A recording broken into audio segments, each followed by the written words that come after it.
Hello po mga kababayan, kamusta po kayong lahat? And once again, welcome back po sa ating channel, Simply Talkies Vlog. Bago po tayo magsimula ng ating talakayan for today mga kababayan, let me do the shout out to the members of this channel. 8 po sila, no? Hindi ko na po babanggitin pero alam nyo na po yan for privacy reason. Yung iba kasi ayaw magpabanggit, no? Kaya maraming salamat po sa patuloy nyong suporta at meron nga pong nag-renew, no? At maraming salamat sa inyo sa walang sawang pagsuporta sa ating mumunting channel na Simply Talkies Vlog. Shout out na rin po sa lahat ng mga subscribers, sa lahat po ng nanonood ng ating video at yung mga nagko-comment, no? Salamat na po at nabibigyan nyo po ng tulong itong Simply Talkies Vlog. At ngayon po tayo po'y dadako na sa usaping agrikultura. Malaki yan, di ba? Whether yung produkto ng bigas, produkto ng sibuyas, na siyang mainit na usapin ngayon kasi po meron pong investigasyon dyan, may budget hearing, no? At nagigisa po yung mga taga-DA at kanilang nilalaglag ang Pangulo. Ang sakit nito mga kababayan. At meron pong 2 congressman na siya pong naimbitahan na puntahan yung ginawang pagsalakay sa bodega na kung saan ang dami pong nakaimbak na mga bigas. So mamaya papanorin po natin itong 94 seconds na video nitong 2 magigiting na congressman. For the meantime, uunahin po natin itong balita po dito sa Abante Tonight, no? At isasama na rin natin dito yung isang senador na merong gagawin sa mga magi-smuggling ng agricultural products. So unahin po natin itong balita, sabi ko nga sa Abante Tonight. Ito po. Cold storage firm boss sabit sa sibuyas, kartel, pinakulong. O ayan, meron palang kartel. O sabi ni DA Undersecretary Lucodius Sebastian, hindi siya naniniwalang merong kartel sa rice. May kartel Even sabi mong wala sa rice yan, sa sibuyas meron yan. At meron din malamang sa ibang agri-product. Sabi na ng Philippine Competition Committee, meron talaga because they're the one controlling the prices and the supply. Gumising ka, Undersecretary Lucodius Sebastian. Meron naman kayong mga investigador dyan. Di po ba? Huwag mong ipagtanggol ang mga smuggler, ang kartel. You have to do your diligent job. Di po ba? O ito po. Inaprubahan ng House Committee ng Agriculture and Food ang motion na isite ng contempt ang may-ari ng isang cold storage facility na hindi umano nakikipagtulungan sa investigasyon kaugnay ng biglang pagtaas ng presyo ng sibuyas nitong huling bahagi ng 2022. Sa pagdinig ng committee noong Miyerkules, Agosto 23, naghain ng mosyon si Sagip Party List Representative Rodante Marcoleta. O yari ka.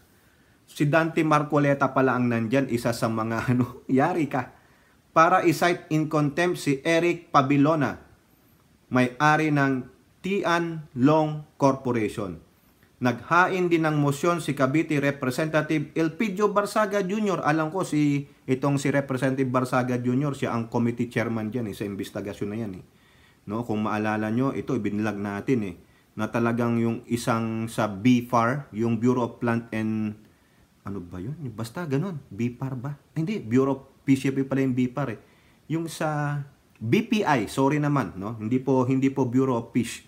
Kundi yung isang undersecretary doon sa BPI, Bureau of Plant and Industry, na sabi ni Barsaga, tinanong niya, kung hindi mag-stable yan sa ganitong halaga ang presyo ng 1 kilong sibuyas, lahat kayo tanggal. Anong sabi nung undersecretary? I-stable po natin, sir. Hindi siya sumagot ng yes or no. Iba yung sagot di ba? Ang layo Na kung maaprubahan ang mosyon ni Marcoleta ay isang arrest order ang ilalabas ng komite laban kay Pabilona. Quote, there being 20 voting in the affirmative, the motion is hereby carried, Sabi ni Quezon City, Mark Enberga, Committee Chairperson. O, isa rin pala si Representative Enberga, Committee Chairperson. Sila po yung nag-iimbestiga dyan sa smuggling Yung sibuyas fiasco o yung onion fiasco nung December, bilhin yun, 700 per kilo. Tapos sasabihin ni Leocadio Sebastian, walang kartel, gunggong. Di po ba? Hindi yata nagbabasa ng report itong si Sebastian, tatamad-tamad. Ba't kasi binalik pa yan dyan? No? Nilaglag niya nga ang Pangulo. Mamaya may maglalaglag ulit sa Pangulo dito. Hindi lang si Sebastian. Tingnan nyo mamaya. Ikukulong si Pabelona sa loob ng 30 araw sa Kamara. 30 araw. 30 days ng siopaw. Kasunod nito ay naghain ng motion si Barsaga para maglabas ng kautusan sa Sergeant at Arms ng Kamara sa tulong ng PMP o Bipang Law Enforcement upang arestuhin si Pabelona. Dapat ka lang arestuhin, Mr. Pabelona. Hindi ka nakiki-operate Siguro ito natatakot na, alam nyo na, sa mga ganyang hearing kasi, yung resource person, nagiging suspect na. Na-judge na sila. Tulad nung sa Senado, si Rapi Tulfo. No? Obserbahan nyo si Rapi Tulfo, parang si Gordon. Yung investigasyon doon sa kinawawang kasambahay, yung nabulag sa Senado nung isang araw. Nanonood po ako. Naasar ako lalo kay Rapi Tulfo Kasi kasalanan talaga nung barangay chairman sa lugar na yon. Sabi ni Rapi Tulfo, o sige, magsalita ka. Hindi pa nakakabuo ng isang sentence yung barangay kapitan. Hindi ko po kinakampihan yung kapitan. Kasi ang sabi ni Tulfo, o sige, magsalita ka. Hindi pa nakakabuo ng isang sentence, umepal na si Tulfo. Hindi, ganito. Paano mo maririnig yung paliwanag nung resource person? O tapos yung resource person naging suspect. Kala mo hindi mga senador No? Meron pang senador na nadadala ng emosyon nila. Si Rapi Tulfo, emosyon palagi ang dala niyan. Laging lahat ng pinapatawag niya sa Senado, guilty. Siya na po ang judge. Senador, siya ang judge sa Supreme Court. Yan. Anong klaseng mga senador kayo? No? Tinawag nyo nga ang resource person ginudge nyo kaagad na kasalanan. Hindi ko po kinakampihan yung kapitan. Dapat talaga namang kastiguhin siya. Pero in the proper place sa korte. Kayong mga senador niya, si Robin niya, gusto niya umbagin Di ba? Ganun ba mga senador? Do not show your emotion. Tingnan nyo sa Tolentino.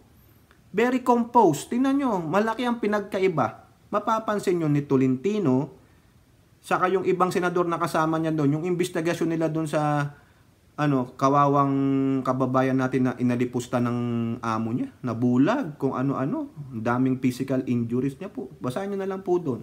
Kaya siguro itong sa Pabelona, kaya hindi nag-aatin, natatakot ito, na mabulyawan siya doon at hindi niya siguro alam ang isasagot niya. Meaning, baka nga may alam siya. Di ba ang sabi ni Trillanes, ni Castro, at ni Barry Gutierrez, yung dating lawyer ni Lenny. Hanggang ngayon yata, ang sabi, silence speaks volume. Kaya delikado pala ngayon ang manahimik na lang sa issue. Kasi baka ikaw ay guilty. Putik na yan. Di ba?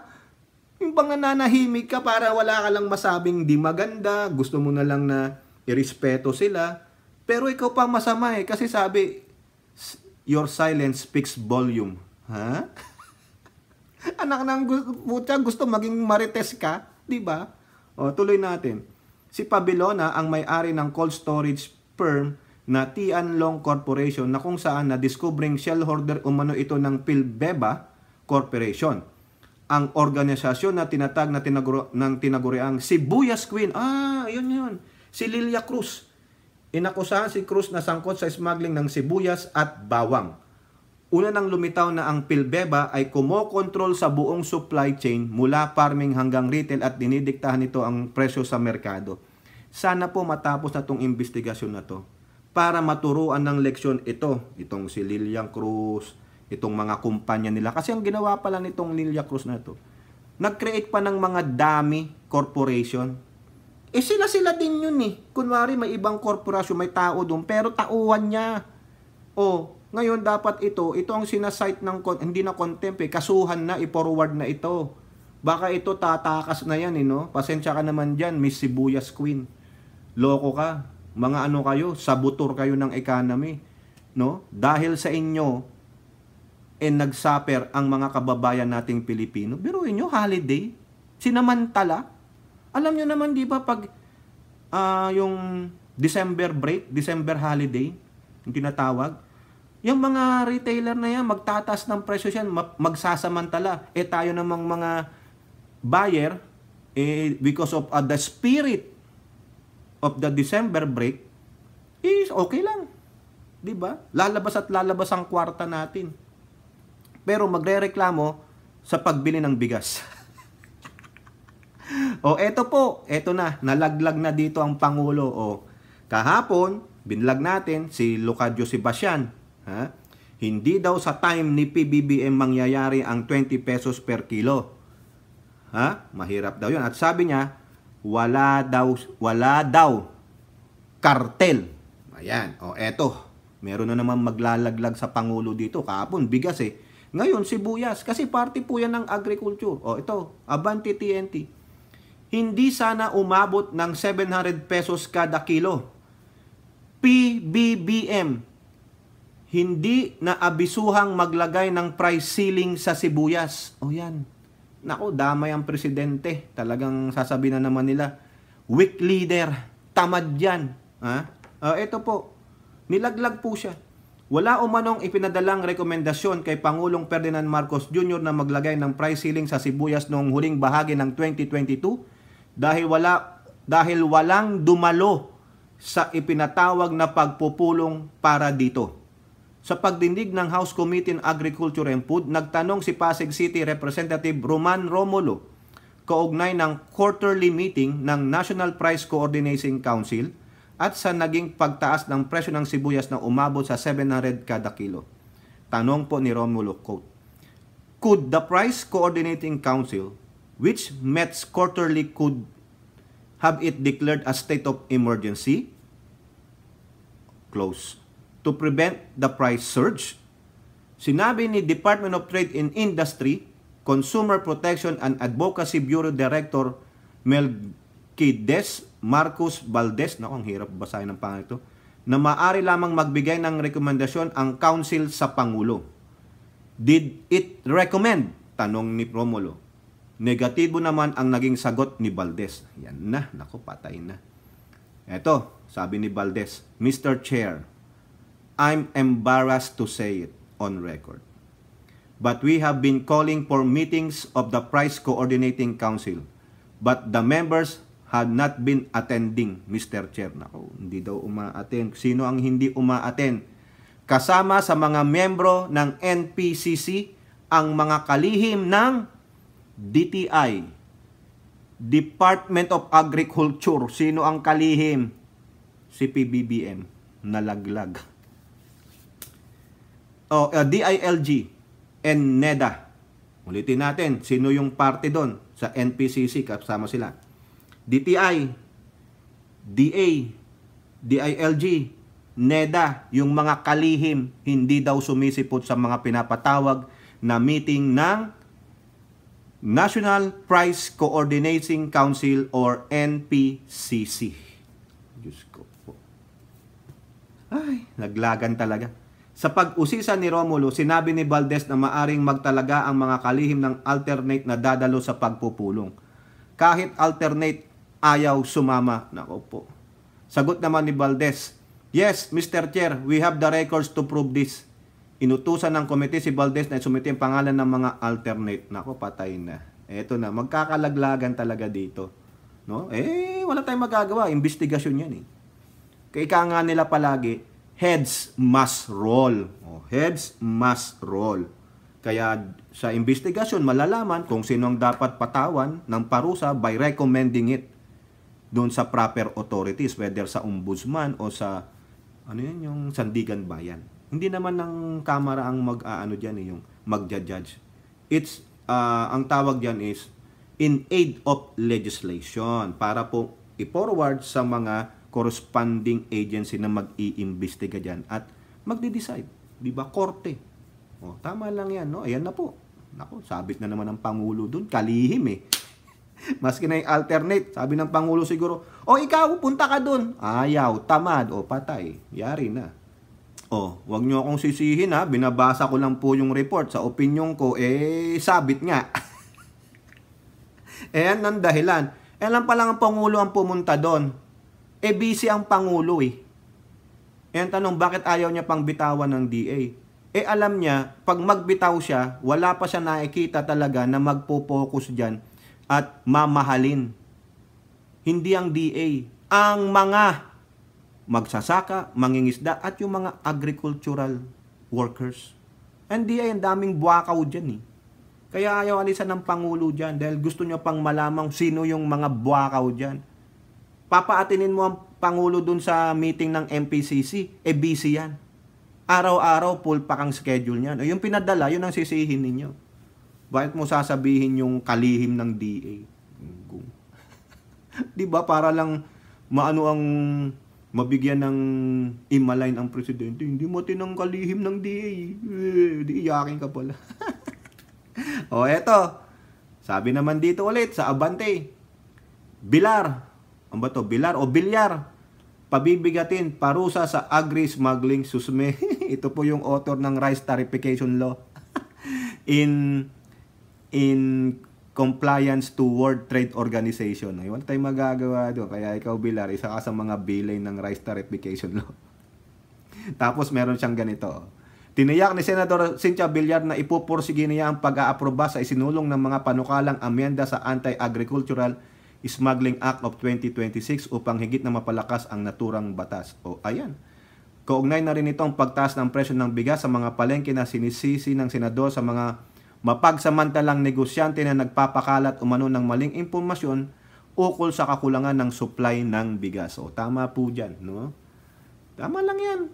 Ito sabi niya, wala akong nakikitang problema. Siyempre yung ating mga trader, kinukuha nila yung opportunity para makapagtaas sila ng presyo kaya ini-exaggerate nila yung problema. Kasi yun ang nagpapataas ng presyo kung makikinig ang mga tao.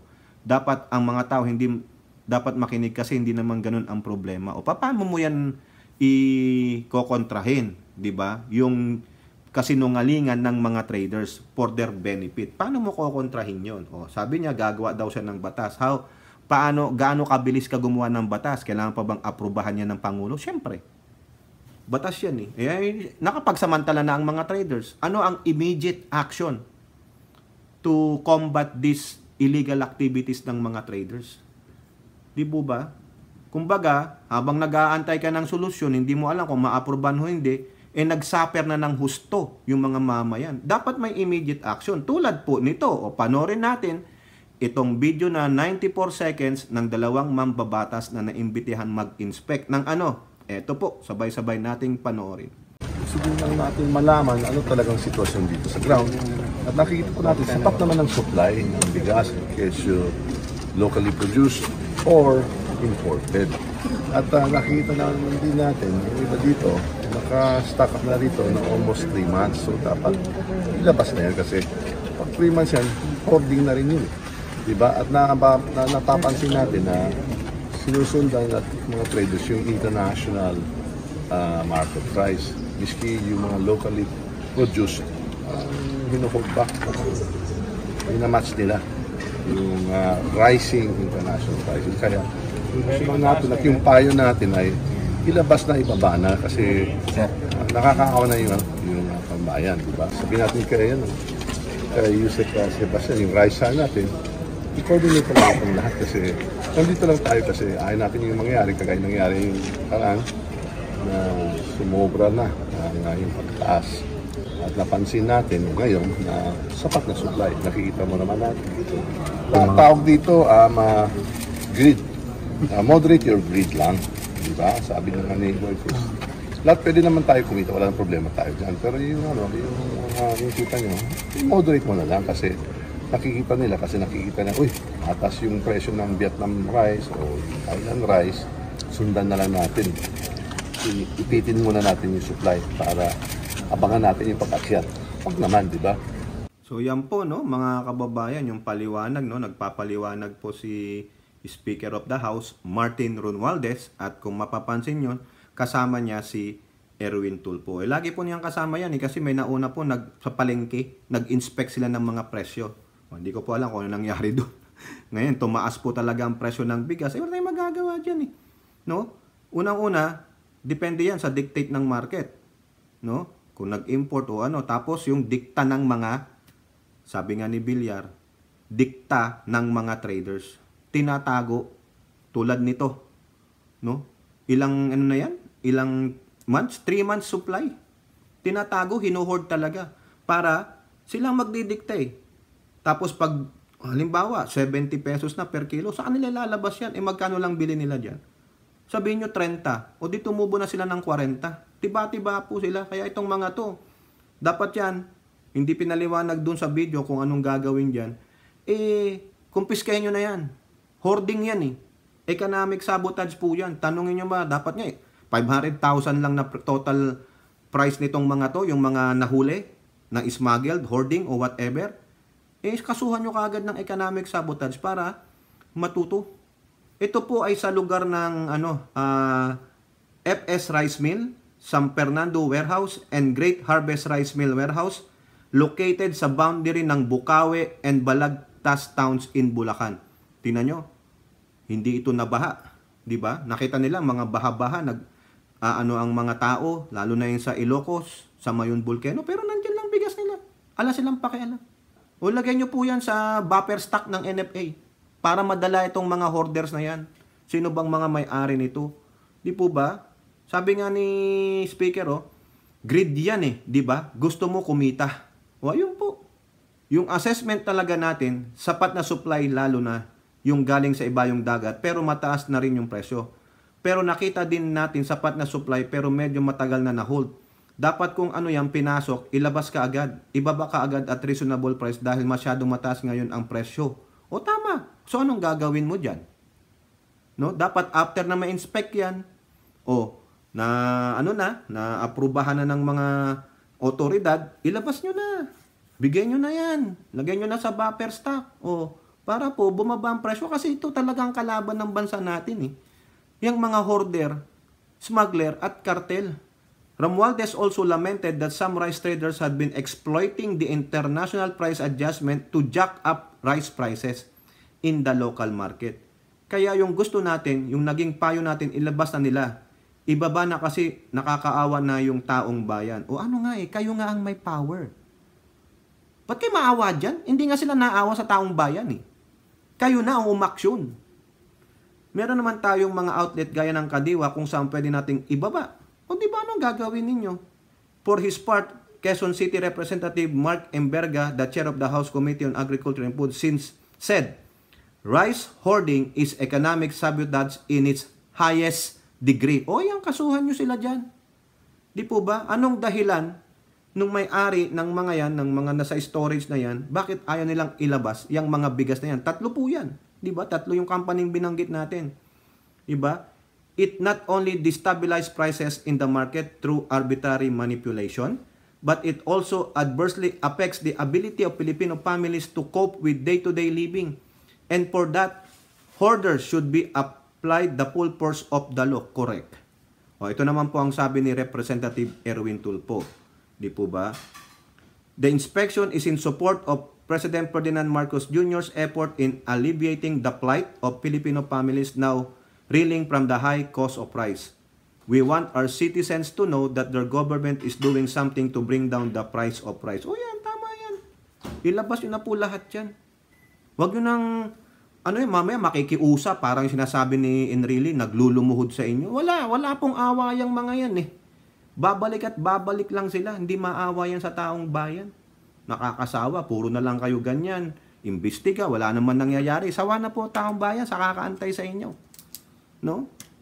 Kaya kawawa kayo sa mga batikos eh. Puro lang tayo dakdak, sabi nga ni Robin. Puro ngaw-ngaw, walang action. Di po ba? Aksyonan! Action! Sabi nga, action speaks louder than words. Paulit-ulit tayo para tayong dito eh. Para tayong tarirat dito, no? Kayo po, ano pong inyong masasabi? Comment down below and don't forget to like and share. Hope to see you on the next videos. Bye-bye. God bless.